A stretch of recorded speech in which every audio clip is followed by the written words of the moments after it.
ఒక కీలకమైనటువంటి అంశం ఏంటయ్యా అంటే, రాబోయేటటువంటి రోజుల్లో జరగబోయేటటువంటి చర్చ.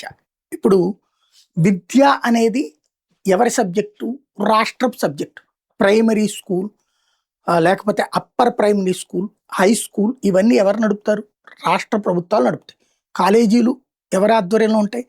ఇంటర్మీడియేట్ మన రాష్ట్ర చేతిలోనే ఉంటుంది. డిగ్రీ కాలేజీలైనా మన చేతిలోనే ఉంటాయి. యూజీసీ తరపు నుంచి నిధులు సపోర్ట్ ఉంటుంది. సర్వశిక్ష అభియాన్ నుంచి నిధులు సపోర్ట్ ఉంటుంది. కానీ నిర్వహించేదంతా రాష్ట్ర ప్రభుత్వాలే. కేంద్రీయ విద్యా సంస్థలు కేంద్ర ప్రభుత్వాన్ని. ఇప్పుడు అభిజిత్ దిప్కే వీళ్ళందరూ రైట్ చేద్దాం అనుకుంటున్నది స్కూళ్ళని పట్టించుకోలేదు, పార్లమెంట్ కట్టారు, లేకపోతే కనుక కొత్త భవనాలు కట్టారు కానీ స్కూళ్ళు కట్టలేదు అన్నటువంటిది. లాస్ట్ ఇయర్ మనమే చూసాం కదా, జగన్ టైంలో సర్వశిక్ష అభియాన్ కింద కట్టింది. ఉత్తరప్రదేశ్లో బోల్డ్ స్కూళ్ళు కట్టారు. స్కూళ్ళ నిర్మాణం అనేది రాష్ట్రాల చేతుల్లో ఉంటుంది. అక్కడ పార్లమెంటు భవనము లేకపోతే అక్కడ ఉన్నటువంటి రాష్ట్రపతి భవనం, ప్రధానమంత్రి కార్యాలయం అనేది కేంద్రం చేతిలో ఉంటుంది.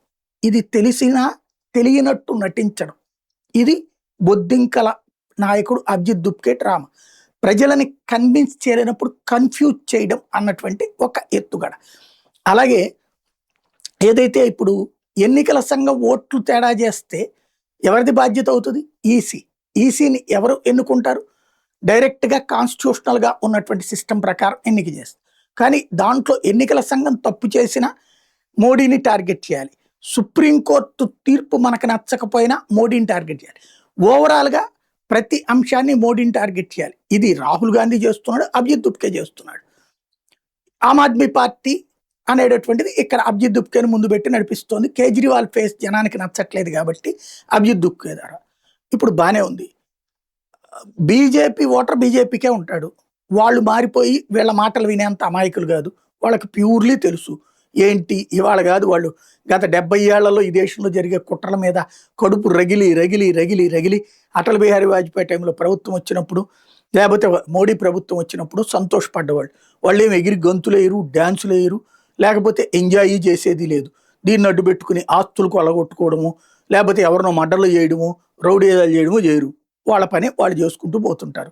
వాళ్ళ వ్యాపారాలు చేసుకుంటారు, వ్యవహారాలు చేసుకుంటారు. ఆర్ఎస్ఎస్ వాళ్ళైనా హిందుత్వాదులైనా ఇదంతా కూడా. కాబట్టి వాళ్ళకి పోయేదేం లేదు. ఇక మిగతాది ప్రతిపక్షం. ఏదైతే మోడీ వ్యతిరేక ఓట్లన్నీ ఎవరికి పడాలి?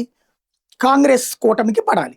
ఇప్పుడు అందులో నుంచి ఆమ్ ఆద్మీ పార్టీ చీలుతోంది పంజాబ్లో, అట్లాగే ఇతరత్ర మూడో తృతీయ పక్షానికి రెడీ అవుతున్నాం అంటుంది. మరప్పుడు ఈ ఓట్ల చీలిక అనేటటువంటిది ఆమ్ ఆద్మీ పార్టీ కాంగ్రెస్ల మధ్య చీలితే నష్టపోయేది వాళ్ళిద్దరూ తేల్చుకుంటే సరిపోతుంది. దేశ వ్యతిరేక దేశ అనుకూల శక్తుల మధ్య సమరం నెక్స్ట్ 2029 ఎన్నికలు.